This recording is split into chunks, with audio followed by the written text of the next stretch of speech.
Assalamualaikum, jumpa lagi di channel Triatenov. Apa kabar teman-teman semuanya? Semoga diberi kesehatan, kelancaran, rezeki, panjang umur, dan sukses selalu. Kali ini saya mau bercerita. Cerita saya kali ini tentang mayat jadi gedebok pisang.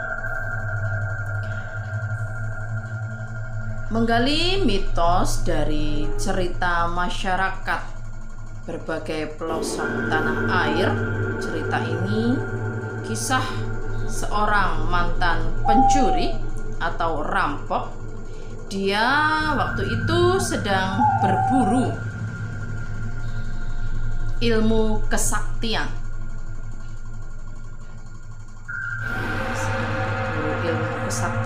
Dia membongkar makam seseorang yang meninggal pada malam Jumat Legi. Dan pada saat membongkar, bukannya mendapatkan mayat, melainkan gedebok pisang yang dibungkus kain kafan.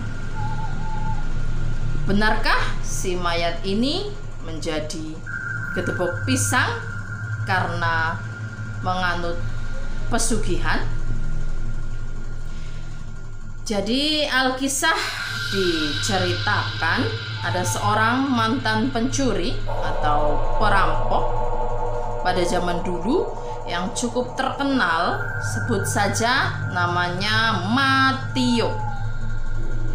Matio ini sering mencuri dan merampok rumah orang-orang kaya dan dikenal sadis. Dan akibat perbuatannya, Matio ini, salah satu temannya sampai pernah ada yang tewas karena tertangkap oleh warga dan dihakimi warga dan tewas.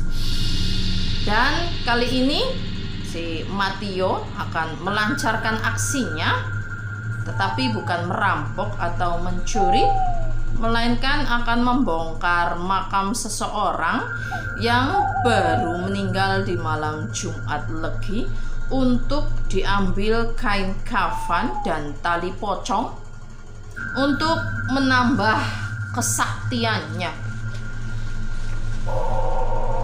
Pada saat itu, Matio telah mendengar kabar bahwa ada salah seorang penduduk di kampung sebelah meninggal dunia pada malam Jumat Legi.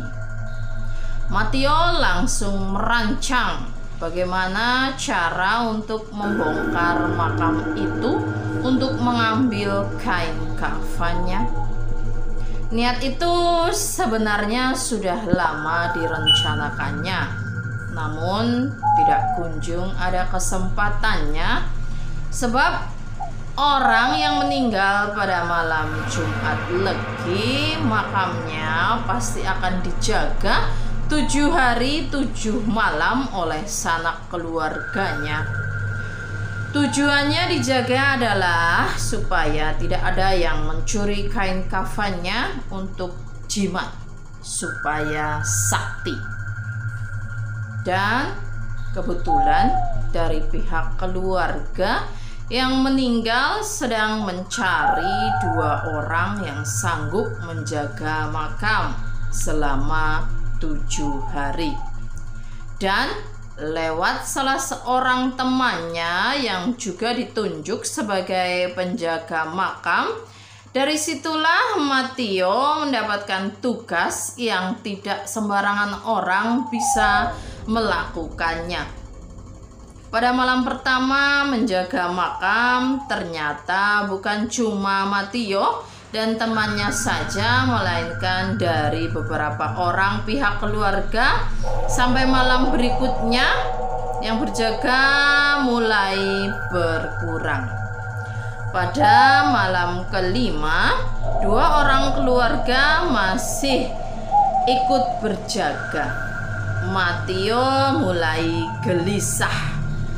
Ia khawatir jika sampai ke malam ke-7 keluarga masih ikut jaga makam, maka Matio akan kehilangan kesempatan untuk membongkar makam dan mengambil kain kafannya untuk menambah kesaktiannya.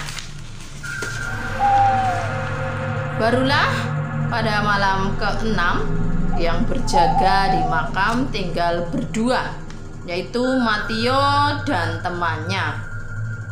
Suasana pada malam itu memang cukup dingin dari biasanya, apalagi sorenya hujan turun dengan derasnya.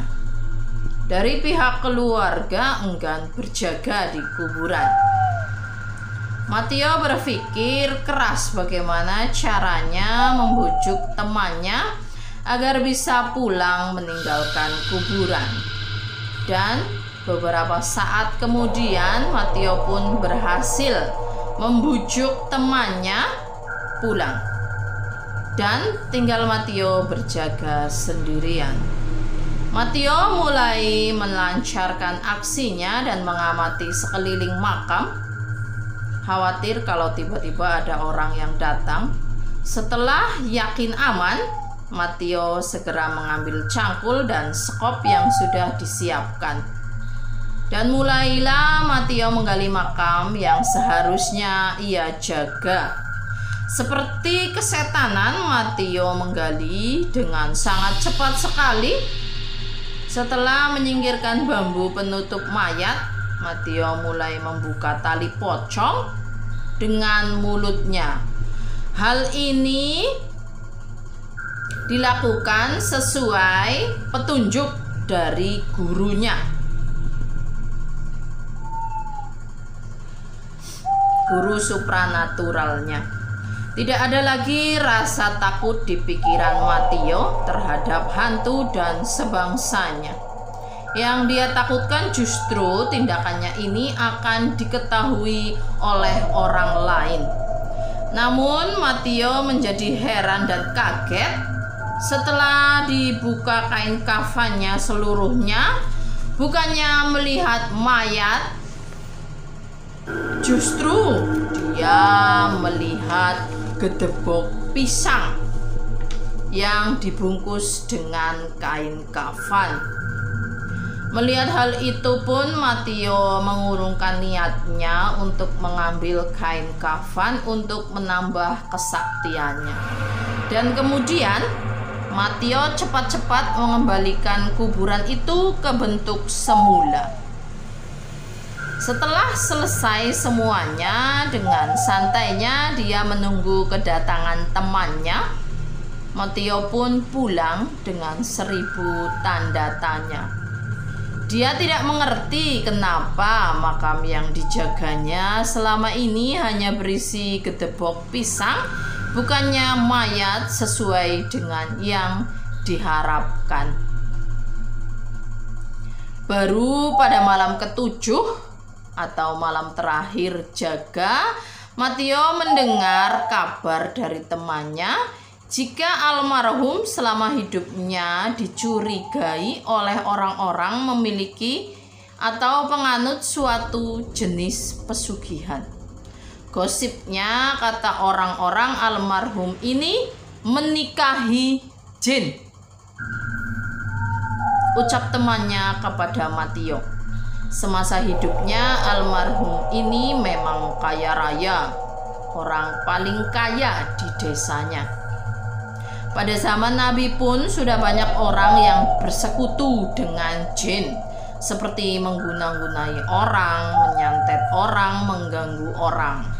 Sampai saat ini perilaku demikian masih banyak dilakukan, dan semoga kita semua terhindar dari perilaku syirik dan lain-lain yang dibenci Allah. Amin amin ya robbal alamin. Semoga kisah ini bermanfaat. Jadi bagi teman-teman Triatenov, jangan ya, jangan bersekutu dengan jin atau mencari pesugihan. Saya memberi saran, carilah dengan cara yang halal, dengan berdoa kepada Tuhan dan terus berusaha. Semoga kita semua dihindarkan dari hal-hal yang demikian. Terima kasih telah menyaksikan channel Triatenov. Ambil positifnya, buang yang negatifnya. Jangan lupa subscribe dan aktifkan lonceng notifikasinya supaya selalu mendapatkan update terbaru dari channel Triatenov. Terima kasih telah menyaksikan cerita saya, mendengarkan cerita saya. Wassalamualaikum warahmatullahi wabarakatuh. Salam misteri dua dunia.